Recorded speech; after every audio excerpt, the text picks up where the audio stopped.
How would they react? Imagine how the greatest Unitarians of the past would react to what's going on in the United States today. Stu?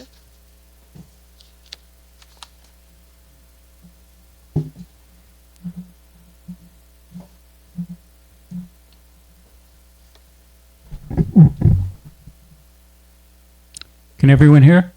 Yeah? All right. And the answer is they'd probably get guns. So 2 years ago, I did a presentation about famous Unitarians of the past. There were lots of them. We had 4 U.S. presidents. We had scientists like Joseph Priestley, inventors like Alexander Graham Bell, and social movement leaders like Susan B. Anthony, and the founder of modern nursing, Florence Nightingale.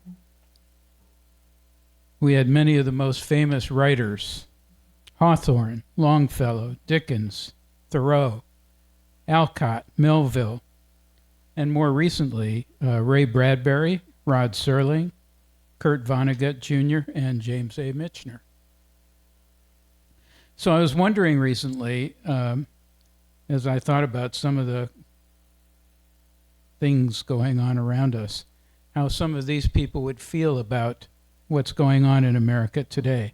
We have to speculate, of course, but we can look at some of the things they said in the past and some of the things they've done as well. I want to look at 3 major issues in society today: bigotry, poverty, and immigration. Bigotry comes first. So as you probably know, there was an effort this year in Texas to gerrymander the voting districts in favor of Republicans. It was quashed in federal court due to racial bias. Just one recent episode of bigotry in national politics. President Trump set the tone in 2015 when he announced his run for president in a speech in which he said Mexican immigrants were murderers and rapists. Later, he added that some of them were merely residents of mental asylums that were purposely released by the Mexican government to invade the U.S. And he wanted to stop all immigration by Muslims, which I think he may be ready to do again in view of the shootings in Washington, D.C. of the 2 National Guardsmen. He referred to people from Africa and other non-white areas as coming from shithole countries. Remember that one? So the Unitarian tradition is certainly in sharp contrast to that. Back when John Brown raided Harper's Ferry, Virginia, to free the slaves, that raid was financed by 6 individuals, 4 of whom were prominent Unitarians. John Adams, who was the Unitarian who became our 2nd president, hated slavery. So did his wife, Abigail. She made a number of comments about that subject. And in fact, the leading abolitionists were chock full of Unitarians leading up to the Civil War. In the 20th century, it was 2 Unitarians who were murdered in the march from Selma to Montgomery, Alabama in 1965. They were the minister James Reeb, who was beaten to death in Selma by white supremacists, and Violet Liuzzo, who was shot to death in her car by members of the Ku Klux Klan. It was Susan B. Anthony, even at merely age 17, was gathering signatures on anti-slavery petitions. And later she became the undisputed leader in the fight against another form of bigotry, which was the terrible treatment of women. In 1872, she was arrested in Rochester, New York, for the crime of voting while female. That was the crime. And she was convicted. The trial generated a lot of publicity. She was found guilty and fined $100 which she refused to pay. Some Unitarians demonstrated a love of diversity in other ways. Who has read the epic poem Hiawatha by Unitarian Henry Wadsworth Longfellow? Not recently? It was a great, great poem. So, like many of you, I grew up watching TV cowboy movies where Indians rode around in circles around wagons waiting to get shot. And that was the extent of our knowledge of Native American culture. But if you read that poem, which was written a long time before there was television, Longfellow portrayed indigenous Americans as people with dignity and intelligence and high moral values. And in fact, the poem was chock full of words from the Ojibwe language. Also, another example, I think, was James Michener's respectful treatment of Hawaiians and other Polynesians in his novels. He really hated bigotry. I had the opportunity once to work with him on a book, and we talked about that. So Unitarians, famous or not, have always opposed bigotry in all forms as a primary tenet of the faith. I want to turn next to poverty and income inequality. I suspect that if anything ruins this country from the inside out, it's going to be income inequality. The gap between the rich and the poor, which has been growing worse. And I'm not just referring to billionaires. There are only a handful of them. They're not typical. But for years the Census Bureau has divided the population into quintiles, looking at income. So that's 5 groups. The bottom group would be the 20% of households with the lowest incomes, and the top group would be the 20% with the highest incomes. But these are not tiny groups.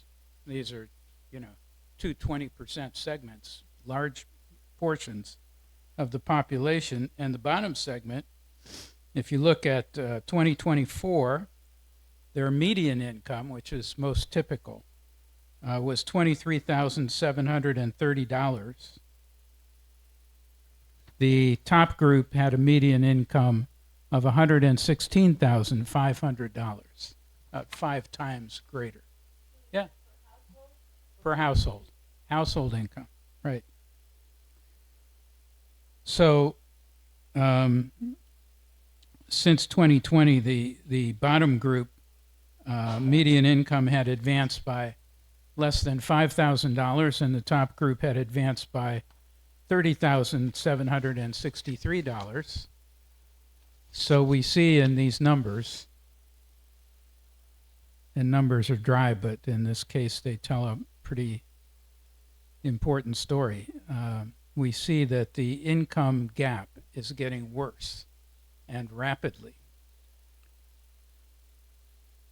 I don't mean to sound like a communist. I know it's going to always be true that some people make more money than others, and some are more talented, some work harder, some people get stuck in drugs and alcohol and gambling, and has an impact on their income.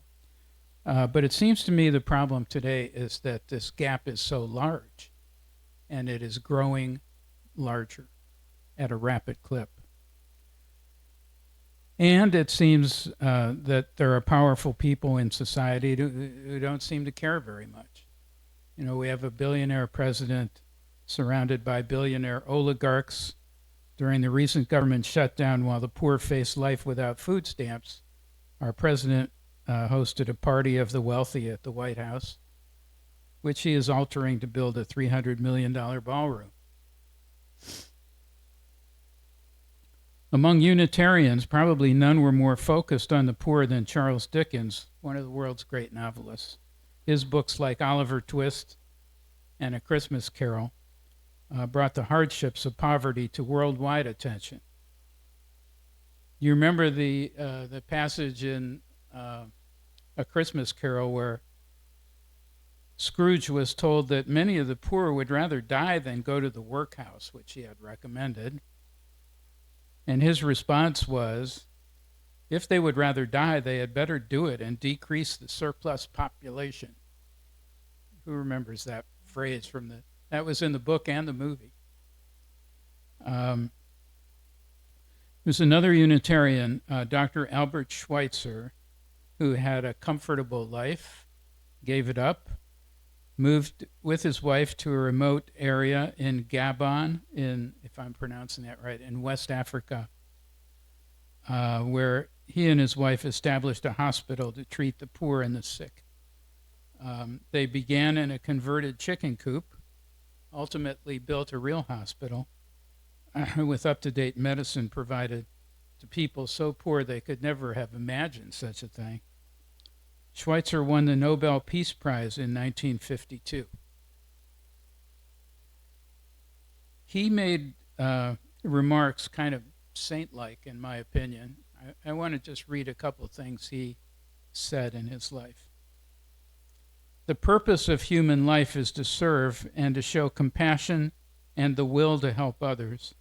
The first step in the evolution of ethics is a sense of solidarity with other human beings. So empathy was like at the top of his list, wasn't it? Not meaning to overstate the case, but it's hard to imagine certain of our current political leaders making any similar statements. We are reminded daily of their efforts to accumulate personal wealth. I'd like to turn next to immigration. We obviously have masked federal agents prowling our cities, snatching victims off the streets or in courthouses or schools or churches, imprisoning them without trials, deporting them to places as horrifying as the concentration camps of El Salvador. So we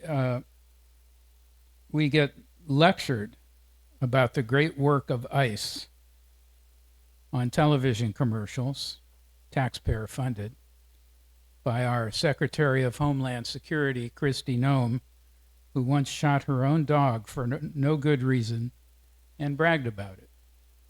Very nice.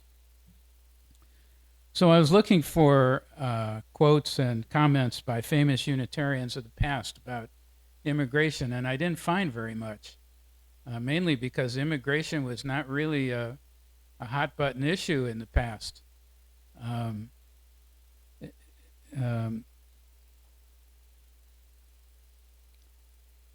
For most of its existence, the United States encouraged immigration without restriction. In fact, immigration was an issue addressed in the Declaration of Independence.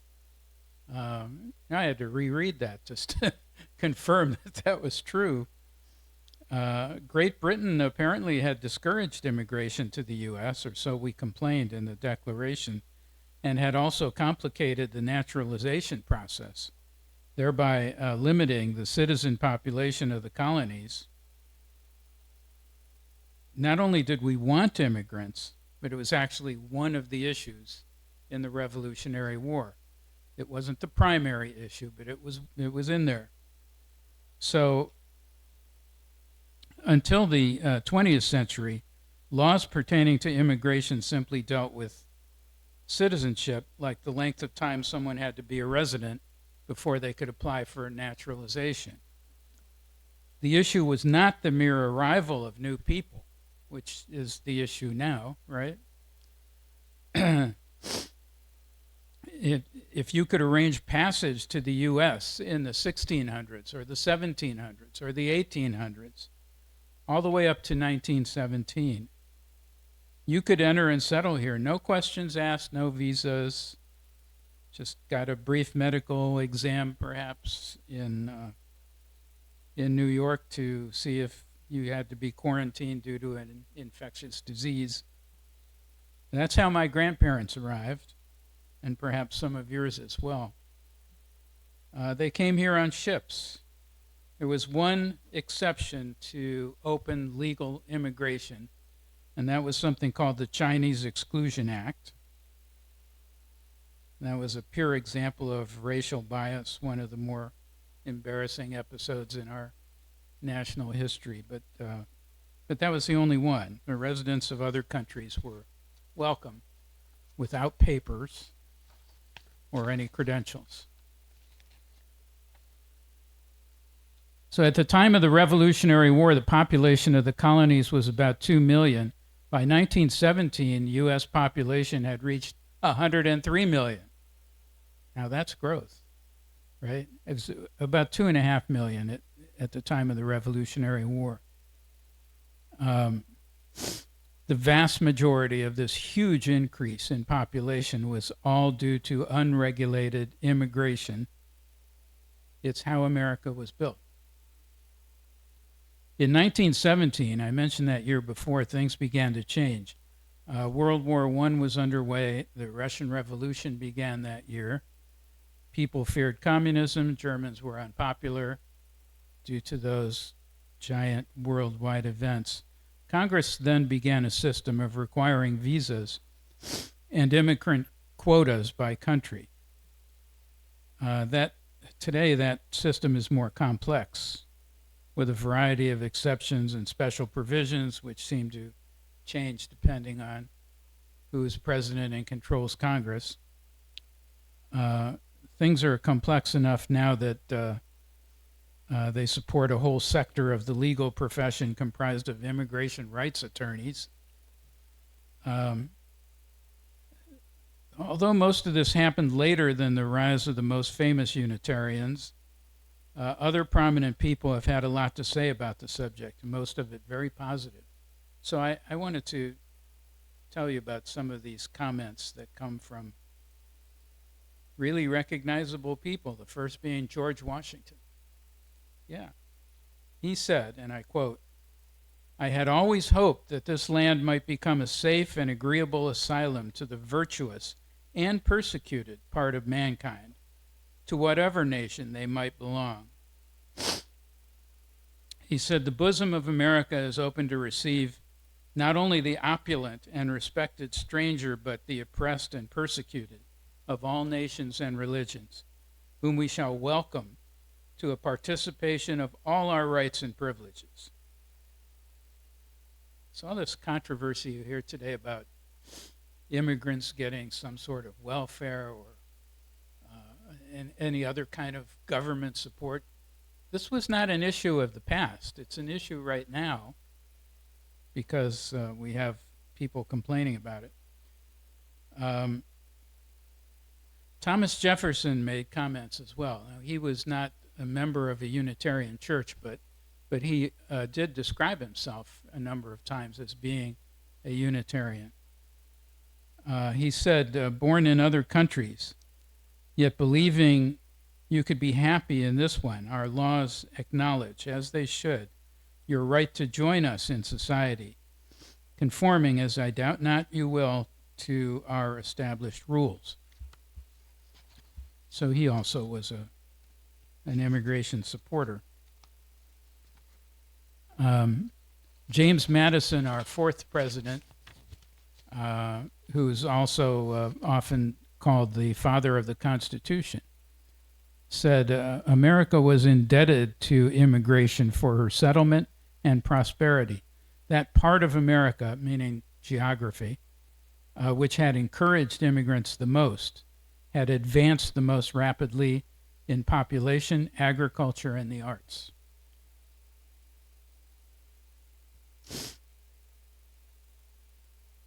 If we move to the 20th century, Franklin Roosevelt had things to say.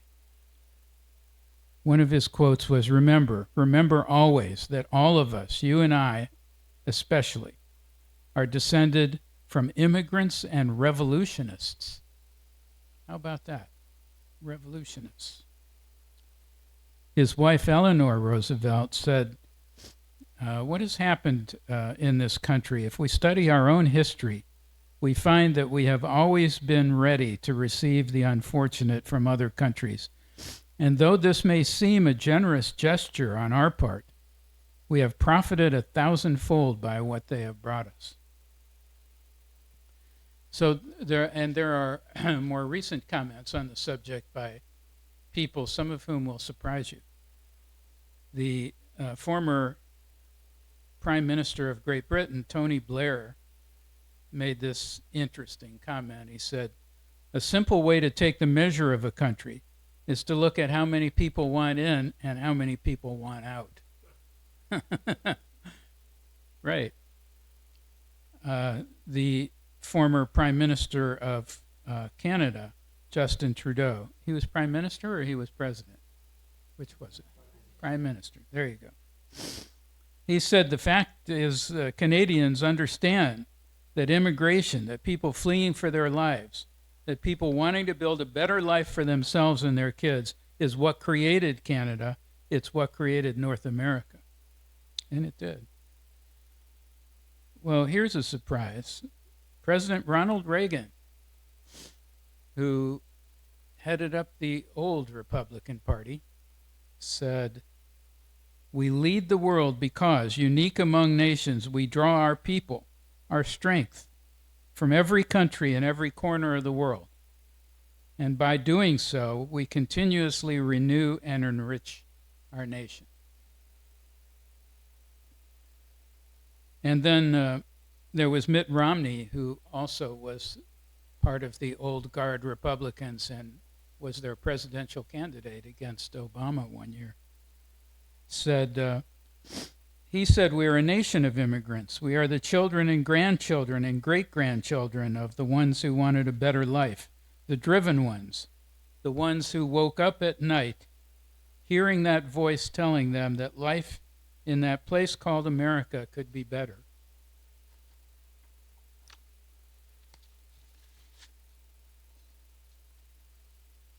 How about our new Pope, Pope Francis?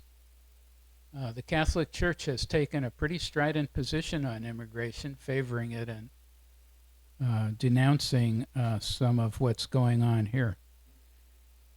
Pope Francis said, "Migrants and refugees are not pawns on the chessboard of humanity. They are children, women, and men who leave or who are forced to leave their homes for various reasons, who share a legitimate desire for knowing and having, but above all for being more." Moving from the religious leaders to a leader of industry, Bill Gates, the founder of Microsoft, said, "U.S. immigration laws are bad, really, really bad. I'd say treatment of immigrants is one of the greatest injustices done in our government's name." Touché. Here's a surprise. Eric Adams, the mayor of New York, who's not so widely respected these days as once was true, nevertheless said this at a speech in Brooklyn. He said, "I'm thankful that Brooklyn, a community of more than 2.6 million people, of which nearly half speak a language other than English at home, stands as a shining example of how immigration and diversity have made us a safer and stronger place to live, work, and experience the American dream." What else? There were comments in the Bible, right? Here's one in Exodus 23:9. "You shall not oppress the alien. You well know how it feels to be an alien, since you were once aliens yourselves in the land of Egypt." And that comment was actually repeated elsewhere in the Bible as well. So there you go. And I have a last quote that I want to mention to you, although the author of it is unknown, but it's kind of my favorite. "Your car is German or Japanese, your vodka is Russian, your pizza is Italian, your kebab is Turkish, your democracy is Greek, your coffee is Brazilian, your tea is Tamil, your shirt is Indian, your oil is Saudi Arabian, your electronics are Chinese, your numbers are Arabic, and your letters are Latin, and you're complaining that your neighbor is an immigrant?"